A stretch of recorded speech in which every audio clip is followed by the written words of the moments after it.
हम बस्तरी के दौरान की जाने वाली गलतियां जिसकी वजह से हमल नहीं ठहरता। अस्सलाम वालेकुम दोस्तों, अगर आपके जहन में कोई सवाल है तो आप कमेंट्स के ज़रिए हमसे पूछ सकते हैं। बाज़ औक़ात ज़िंदगी में इंसान कुछ ऐसी गलतियां कर बैठता है जिनका खुद आपको पता भी चल रहा होता है। इसकी मिसाल ऐसे ही है कि आपने गाड़ी समेत एक पुल से गुजरना है। पुल खस्ता हाल में है। आप गाड़ी को रोकते हैं, नीचे उतरते हैं और पुल के ऊपर जाकर इसका बगौर जायज़ा भी लेते हैं। पुल की खस्ता हाली देखकर आप सोच में पड़ जाते हैं। एक दिल करता है कि क्रॉस कर जाऊं और एक दिल करता है नहीं, ख़तरा है, लेकिन आपने जाना ज़रूरी है, इसलिए जो होगा देखा जाएगा कि मज़ाक आंखें बंद करके आप पुल पर चढ़ जाते हैं। इसी तरह इंसान अपनी ज़िंदगी में बसा औक़ात कुछ ऐसी गलतियां कर बैठता है जिसका जिक्र हम आपको आगे चलकर इस वीडियो में बताने वाले हैं। तो वीडियो को शुरू करते हैं। बीवी से हम बिस्तरी के दौरान कभी भी ये 6 गलतियां मत करें, वरना पछतावा आपका मुकद्दर बन जाएगा। वीडियो को आखिर तक लाजमी देखिएगा।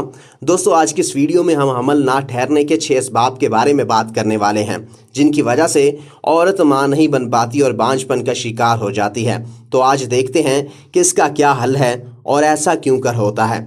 हमल होने का तरीका कुछ इस तरह से है कि मर्द और औरत का जब मिलाप होता है तो मर्द के स्पर्म और औरत के अंडे मिलकर हमल को ठहराते हैं। इसमें तकरीबन 7 दिन से लेकर 15 दिन लग जाते हैं और इस टाइम के अंदर अंदर हमल ठहर जाता है। मर्द के स्पर्म औरत के अंदर 4 से 5 दिन तक रहते हैं और अगर इस दौरान हमल ना ठहरे तो दोबारा भी मुबाशरत कर सकते हैं, जिसमें दोबारा स्पर्म औरत के अंदर दाखिल किए जाते हैं।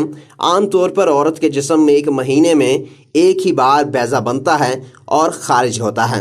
मर्द का मादा मनी यानी कि स्पर्म औरत के अंदर 3 दिन से लेकर 5 दिन तक जिंदा रह सकते हैं, जबकि औरत के अंडे की उम्र सिर्फ 4 घंटे से लेकर 12 घंटे तक की होती है। जदीद तहकीक के मुताबिक अगर औरत का अंडा और मर्द की मनी 4 से 6 घंटे तक साथ रहें तो हमल यानी उम्मीद लगने के लिए ये नहायत ही मुनासिब और तकरीबन यकीनी माना जाता है। लेकिन अगर मादा मनी यानी मर्द के स्पर्म के जरसूमे और औरत का बैज़ा इससे कम वक्त में भी मिल जाए तो भी उम्मीद लगने यानी कि प्रेगनेंसी होने के इम्कानात रोशन समझे जाते हैं।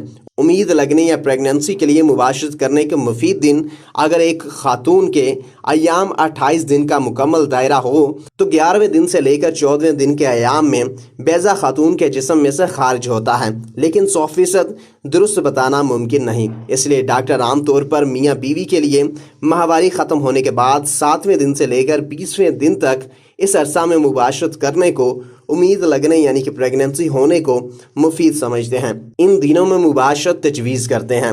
औरत के बैज़ा के खराज के दिन जानने की अलामतें। अयाम गुजर जाने के बाद वजाइना खुश्क हो जाती है और इसमें सर्विकल फ्लड बिल्कुल भी नहीं होता और फिर कुछ दिनों के बाद वजाइना में एक तरह का रबड़ी सा फ्लूइड यानी गम की तरह का चिपकने वाला मवाद या सयाल सा जाहिर होता है। फिर यह सयाल बहुत ज़्यादा नमदार और क्रीम की तरह सफ़ेद सा हो जाता है। इन दिनों मुबाशरत प्रेगनेंसी के लिए बहुत मुफीद समझी जाती है। फिर इसके बाद वजाइना में यह सर्विकल फ्लड मुर्गी के कच्चे अंडे की सफ़ेदी की तरह साफ और फिसलने वाली सी चीज़ बन जाती है। ये दिन प्रेगनेंसी के लिए इंतहाई मुफीद और पुरुमीद समझे जाते हैं। बैज़ा की मुद्दत पूरी हो जाने के बाद वजाइना एक बार फिर से खुश्क हो जाती है, यानी इसमें सर्विकल फ्लड या सयाल नहीं रहता।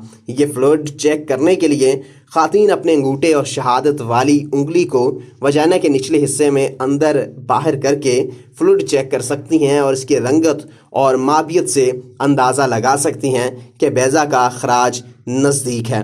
मेडिकल साइंस के मुताबिक बॉडी टेम्परेचर से बैज़ा के अखराज का दिन जानने का तरीका अब सामने आ चुका है, जो मैं आपको अभी बताता हूँ। जिस दिन औरत का बैज़ा खारिज होना होता है, इस दिन इसके जिस्म का दर्जा हरारत बढ़ जाता है और उम्मीद लगने या प्रेगनेंसी होने का वक्त गुजरने के बाद जिस्म का दर्जा हरारत एक बार फिर से नॉर्मल हो जाता है। इसके लिए ज़रूरी है कि खातून एक ही थर्मामीटर इस्तेमाल करे जो इसके बेड के पास हाथ की पहुँच में हो और ख़ातून को किसी तौर पर भी हिलना जुलना ना पड़े और ना ही उठना पड़े, वरना इस हरकत में ही इसके जिस्म का दर्जा हरारत बढ़ जाएगा और मतलूबा नतीजे का पता नहीं चल सकेगा। और लाजमी है कि एक कलम और कागज़ पे रोज़ाना का दर्जा हरारत लिखा जाए थर्मामीटर डिजिटल हो या फिर पारे वाला, मगर पूरा महीने में एक ही थर्मामीटर को इस्तेमाल करना है। मुख्तलिफ थर्मामीटर से दर्जा हरारत का दुरुस्त पता ना चलने के इम्कानात बढ़ जाते हैं। दर्जा हरारत मापने का तरीका ये है कि सुबह के वक्त रोज़ाना एक ही वक्त पर बिस्तर से उठे बगैर सबसे पहले थर्मामीटर से औरत अपना दर्जा हरारत चेक करे और इसे रोज़ लिखती जाए। यूं अयाम के बाद से अयाम के आने तक लिखती जाए और इस चार्ट में जिस दिन जिस्म का दर्जा हरारत इशारिया 2 दर्जा या इससे ज़ायद बढ़ा हुआ हो तो इस दिन मुबाशरत करने से हमल के ठहरने के इम्कानात बढ़ जाते हैं। यूं लगातार 3 माह करने से एक औरत को प्रेगनेंसी के लिए अपने बेजा के खारिज होने का अंदाज़ा हो जाता है। यह तरीक़ाकार नहायत मुफीद माना जाता है और इन दिनों में प्रेगनेंसी के लिए मुबाशरत बहुत मुफीद समझी जाती है।